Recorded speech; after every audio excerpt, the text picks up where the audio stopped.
I am Erinc from the band Mantar, and you're listening to the FANTASM Podcast. Phantasm. Maximum terror. That's your target audience, baby! Phantasm. And you know something? I sort of enjoyed it. Phantasm. Sell the metal! Sell the metal!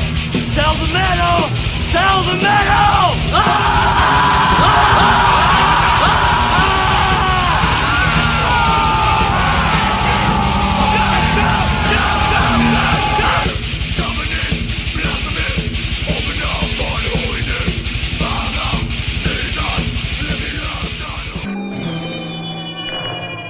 Phantasm. Hey, this is Dr. Vincent West, medical doctor with the FANTASM Podcast, and I've got an exciting band on today.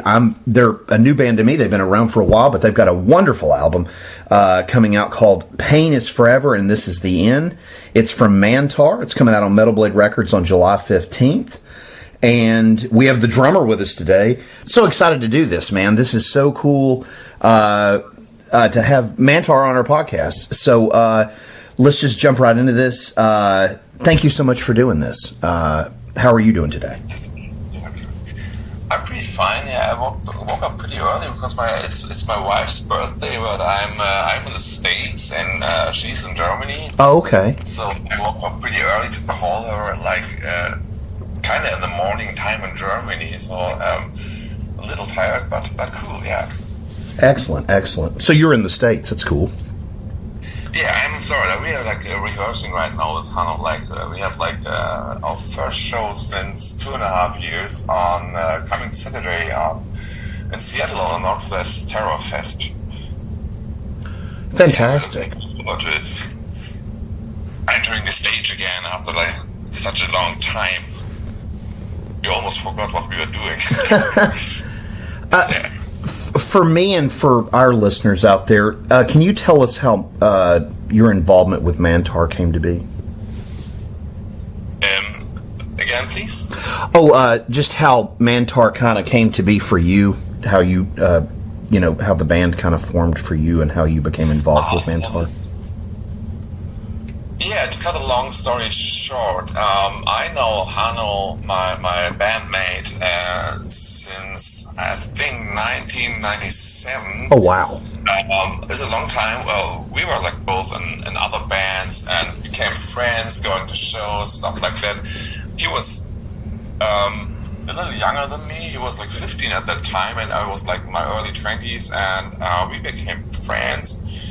But never had the opportunity to form a band together because everyone was in other bands, and we were too polite to steal the other one from his band and do something together. But in the end, I think it was around 2011, 2012 when we were both a little lost, and I was not into making music anymore that much, and Hanno was not very content with his band in that time. Maybe he wanted to do something heavy. He wrote me an email and asked me if I was up to do something new with him, and I was, yeah. It's yeah. And then we started rehearsing for 1 year. We just wanted to prove ourselves to be able to do heavy music because we love heavy and hard music, but we never really played that heavy music in our bands and in our former bands. Yeah, and then we rehearsed and our goal was to record 10 or 12 songs and maybe put it on a cassette or something, just to be productive and do something, and it worked pretty fine, and it sounded good, and so we kept doing it. And we were actually also looking for a third member, a bass player or something, but no one wanted to join us. Everyone was oh no, not another band. I want to hang out with my girlfriend. I don't want to practice in the rehearsal room 3 times a week. Yeah, because nowadays everyone has a band, so it's not in my beginning there was we had a school with 700 pupils, and there was just one band. that was able to play music together. And now it's like everyone has a band. It's so easy to make music, and so it's the people expect it to be like boring or they don't have the time, or don't want to spend the time to do these things. And now we're like, okay, then we tried on our own as a two-piece, and it worked out pretty well, I guess.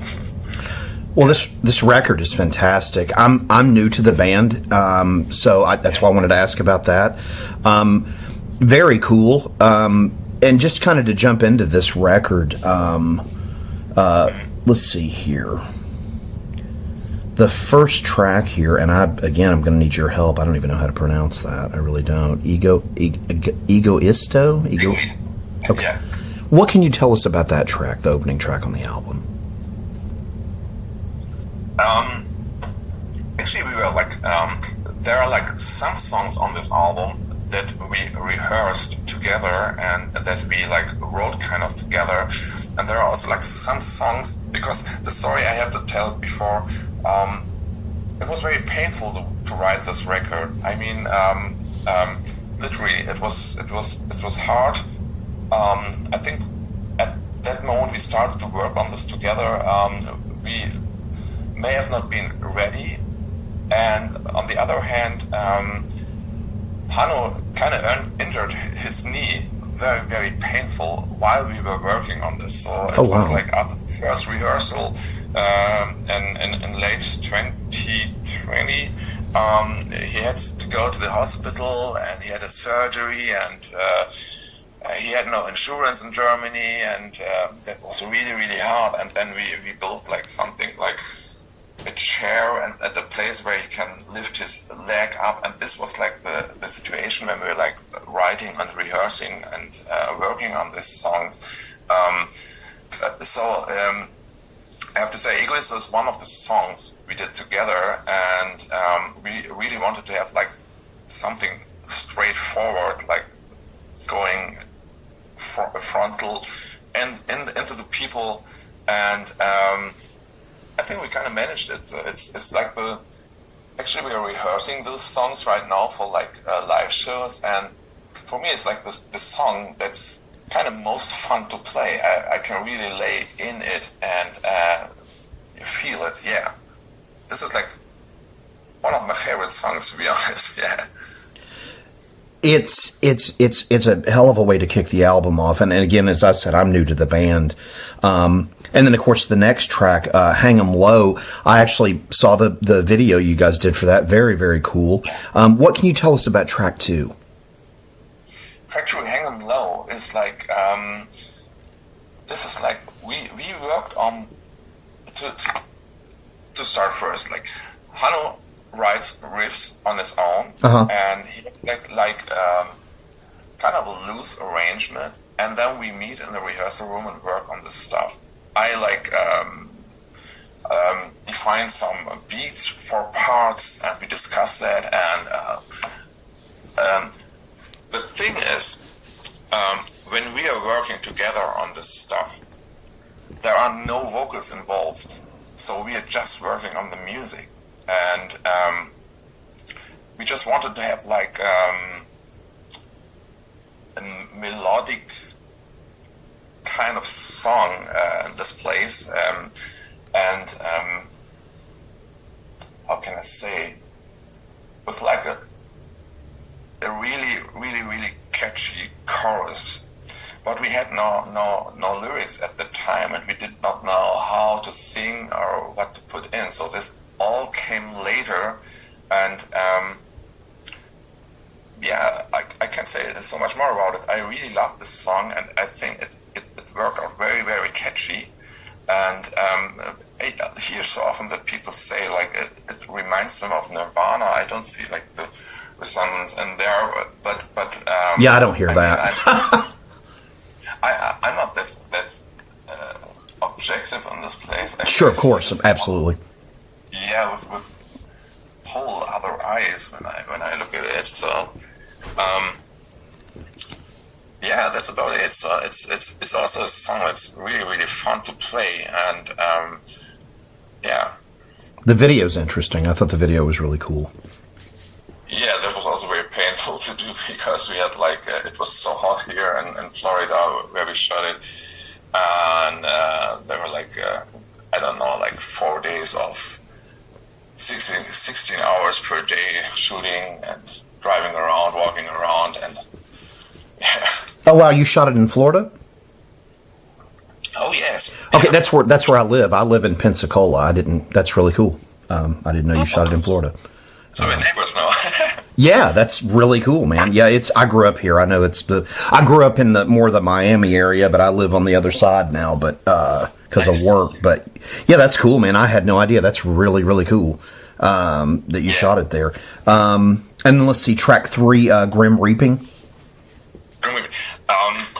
First of all, I must say you get more the drummer's impression on the songs right now because as I said, Hanno was writing the lyrics, and the lyrics were not involved while we were working on the songs.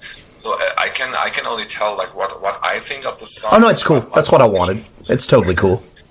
Yeah, that's perfect. Grim Reaping is the song where we were where we became a little insecure because it's so melodic in a way, and so I don't know how to say, hard rock style, I don't know, like the Helicopters or bands that play just rock music. But we started working on it, and it worked out pretty good, and we really liked it, and we thought enough to think of what style we're gonna do. We wanted to be more melodic because we are in this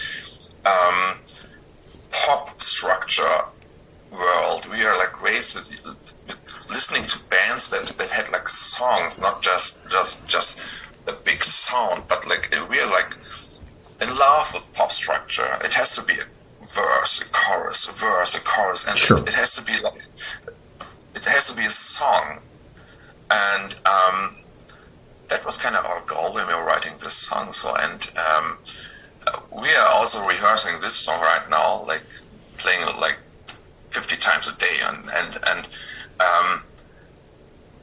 it's also a lot of fun, and I see that we're getting somewhere. It's not, I mean, sometimes you think too much about what you're doing, but as long as it's you that is doing this thing, it will always be you. So we are getting more self-assured about this song. Yeah, I think it rocks pretty good.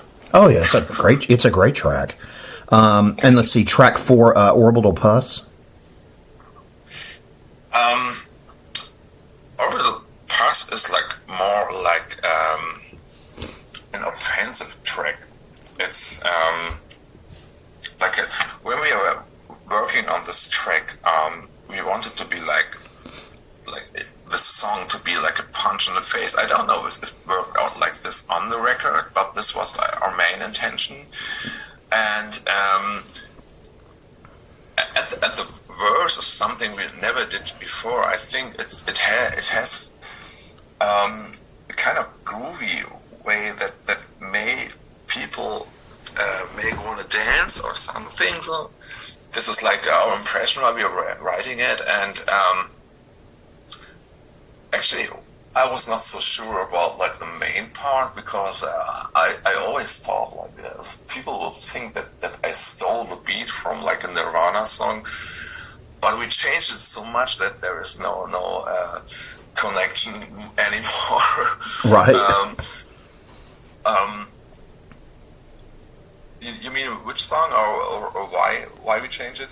Because I don't want people to say we stole something from another band.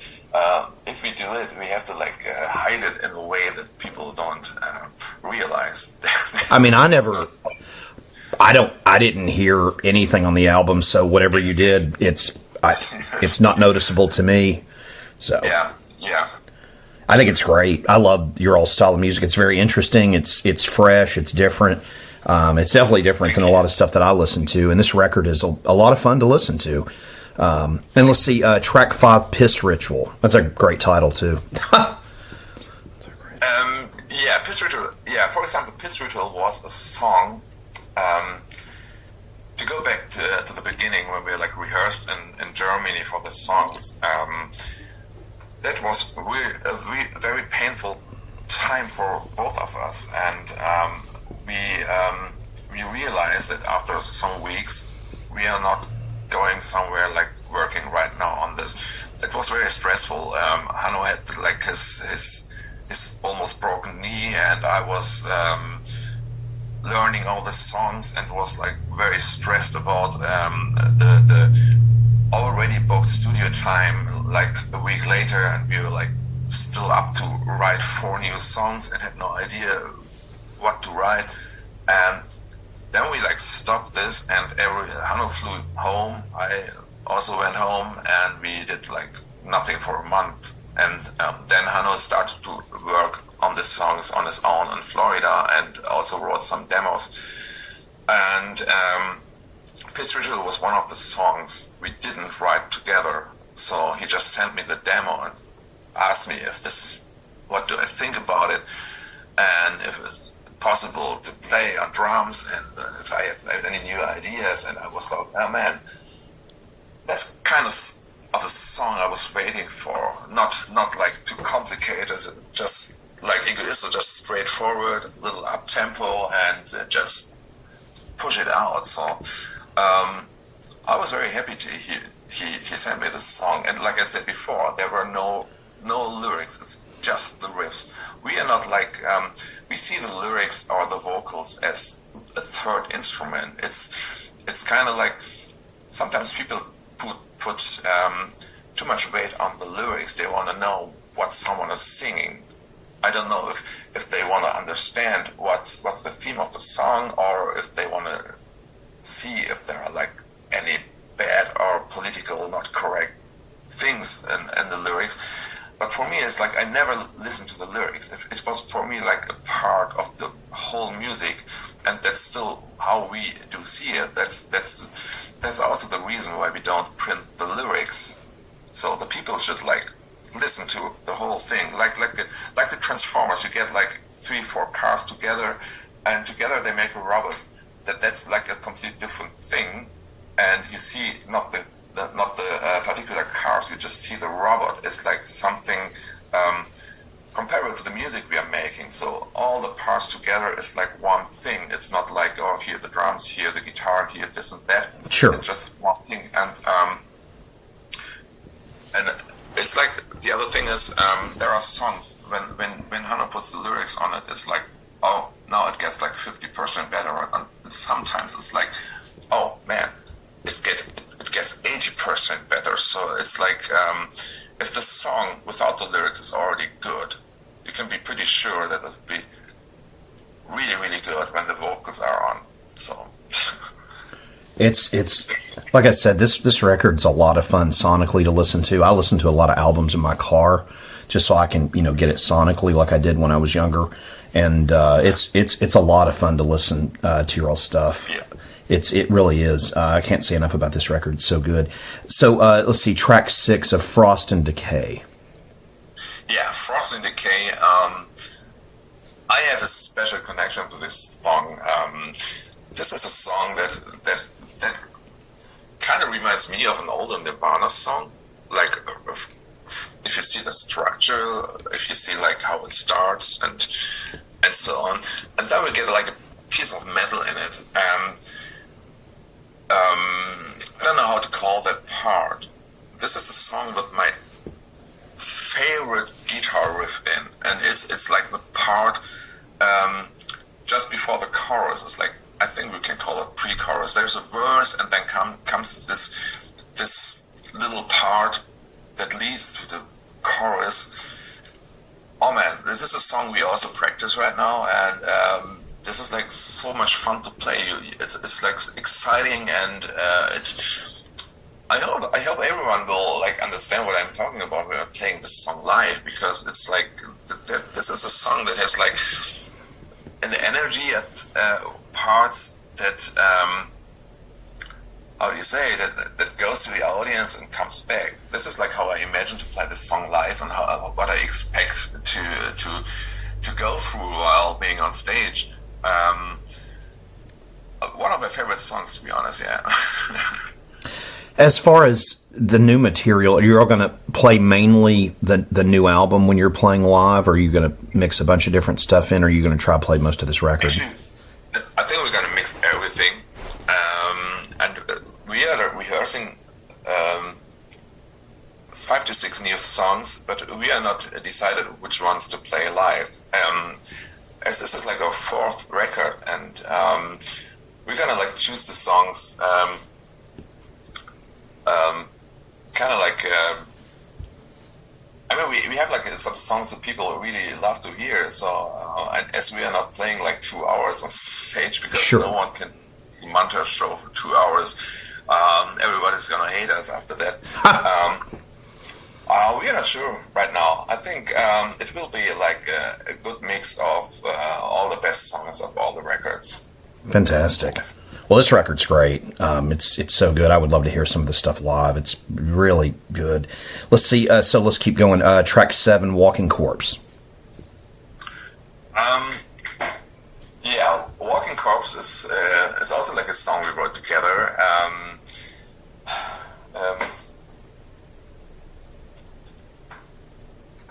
Oh, I just got a message. Sorry. I can't say too much about this song. This is like one of the songs we wrote. We worked on it pretty hard, but we wanted to have like a song with a completely different end part, and that was like our mission in this song, and we kind of did it. And funny stuff about like the thing with the lyrics, that when we work on it, we have no vocals on it, and Benano sends me like demos, so there are no vocals on it. Mm-hmm. Most of the time, he wants to do like the vocals alone, to send me like a product that's like almost ready, to get my objective impression on it, because he likes to like work on stuff very intensely, so that he like loses like the view on it. He doesn't know. He says I put so much effort in it, but I can't say if it's like any good, any normal, or like if it's like awesome or bad. He just did it. He put effort in it, and that's the point where I come in. Then he sends me it, and for me it's like a fresh new song, and I can say, oh, that's really, really good, but I would do this and this different, or I would sing here less, or use another word, or something like that. This is a way we work on this like for years, and I think this is a good thing, because we are like the band, we are like 2 people, so if we both have no idea if anything that we are making is good or bad, then I think we will be pretty insecure about what we're doing. So, and we kind of found out that this is a good way to have like an objective opinion of some of the band members on the stuff another band member is working. Yeah. It's a great track. Again, I love the title. Let's see, track 8, New Age Pagan. New Age Pagan is kind of goes for me along with the track Grim Reap, and I think that this is like my personal impression. It might be because we worked on both tracks kind of together. Mm-hmm. And it also has like a very, very, very almost offending melodic character in a way. But this should be like that because, you know, you have like, I told you about our love for like pop songs and pop song structures, and this is something. We didn't play this song now at the rehearsals, but when we're like rehearsing the songs for like the studio sessions, there are like songs they're like hard to play, and you're like counting like the bars, and now you're, for me as a drummer, you have to play that fill, and but playing New Age Pagan was more like funny. You were like the melody gives so much back to you that you're not, you're like more thinking like, it's over again, okay, let's do it again. It's also like one of my favorite songs, but I didn't listen to it for a long time because I was like working with other tracks the last weeks. I have to give it a listen again. Yeah, I like it, yeah. Yeah, it's killer. Track 9, Hoarder.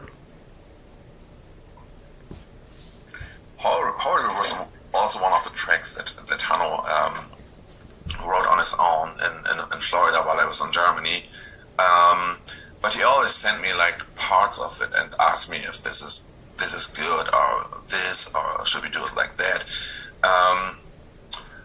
It starts pretty different than the rest of the song is turning out. Like this, it sounds pretty, I don't know, I'm not so good with like styles of music. I think you may call it like a little doomy, sludgy at the beginning, but then it gets more like into like partly like in a grunge direction, which I really dig. I really love it. So it's like one of the songs that is pretty monotone when it comes to like the music, and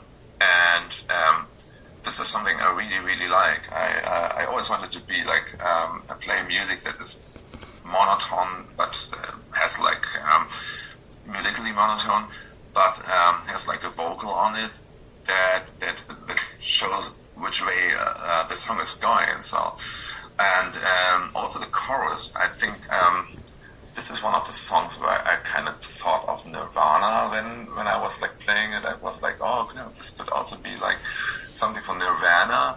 But like I said before, this were like we were working on it without the vocals, and then the vocals came in, and I think when the vocals come in, I think, okay, now it sounds like Mantar and no more like Nirvana. And, right. Then I'm like a little confused when people say like, oh, I heard this new track, I saw this new video, and it reminds you of Nirvana. I think, oh, okay, I guess I cannot see it, but if you see it, okay, all right. Yeah, it's also like a song I would like to play live. We didn't rehearse it yet, but like I said, I'm here like 2 weeks. These are the first rehearsals together of the new songs. We may maybe put it on the list because I would really love to play it live. Yeah, it's a really good track. And let's see, the final track, Odysseus? Yeah. Okay, this is like the third track that Hanno wrote alone in Florida. But we talked a lot about it. He sent me the main structure. He asked me if this is like boring, or if this is good, should we make it, should we not, is it a little slow, it's not really our tempo to play a song like that. And I was like, okay, it's pretty easy, and while we are working on it, again, without the lyrics, it was for me like, yeah, this is like, it felt for me like a filler on the record, and I thought, okay, let's just do it to have like enough songs, but I'm not sure if if this track is gonna make it on the record. And then Hanno tried around a little bit about some vocals, like melodies, how to sing, and he sent me like his like first try, and I was like, oh, this is like the song. Like I told before, this is one of the songs where I thought, okay, this song is okay. Like this song is like 20% when I think like 100% is the best. And the vocals really put like 80% on it. I think this worked out really, really good, and I that's why I don't think, like, if I don't like a song because it sounds boring for me, I always wait until Hanno puts like vocals on it, because this can be such a game changer, and this was the case on this track. So this sticks in your head, even in our heads, even though we listen to it like 100 times. We really put something out here that's. Yeah, I don't know. Sometimes it's like you get like goosebumps from your own songs, and so this is kind of it. I don't know. I think this will stop like in a few months, but right now it's still. I really love this song, and I have to say, like, the vocals did it here. Well, this album is fantastic. As far as you guys playing live, do you all add another guitarist or a bassist, or is it still just the two of you? It's just the two of us. Like I said, we wanted to have a bass player in the first place, but no one wanted to play with us. Then we started to find like technical ways that Hanno can play with his guitar, but use like 4 amplifiers at one time. And then we had like our first show, couldn't find any third member for the band, so we did it as a two-piece, and then we said, okay, we can do this, let's stay like that. Yeah. That's really cool. And as far as touring, what all do you guys have coming up you'd like to talk about, like show-wise? Actually, we have like our first show since like, I think, February 2020 on coming Saturday. We're like pretty excited to do it, and it's been also like a long time that we played in the States, so it's gonna be like a one show thing here in the States, and then we fly over to Germany to play some festivals, some German shows, some European shows until I guess October. And the rest of the year, there are no big plans. You know, there's like a pandemic starting in Germany and Europe again, I guess. I did not know that. That's awful. Yeah, so on fall, it's gonna be hard again to play shows. So we're gonna like continue maybe next year spring. We are thinking of plans where to play and which new countries to discover and stuff like that, but I cannot talk right now about it because of course. Most of the things are not fixed yet. But I really wish that that like normality will come into our lives again, especially for like musicians and bands. Yeah, it's chaotic. It really feels bad because it's nothing under our influence, and we can do nothing about it, and we are not really big fans of doing like shows as a live stream or something. We're gonna go on stage and see the audience, and we want the audience to see us, so this gives us the energy to do what we do, and I hope everything will turn kind of normal again soon. It would be nice, yeah. So you're all just doing one show in the U.S.? Yeah, only one. Where are y'all doing that at? Where's that show at? That show is in Seattle. I actually don't know the venue, but there's a festival, I think, starting on Friday, and it's called the Northwest Terror Fest. Nice. And there are some cool bands, I guess. So there's one band I would like to see. I think they're playing on Friday, called Oryx. We played with them like years ago, or I think like 7 or 8 years ago. They opened up for us in a show. I don't remember where it was. This was like kind of like an indoor skate park where we played.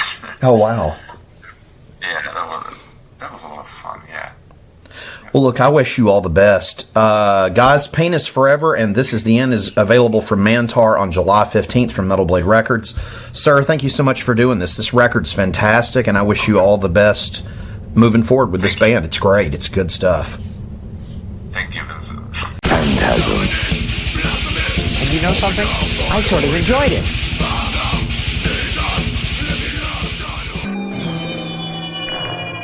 Phantasm.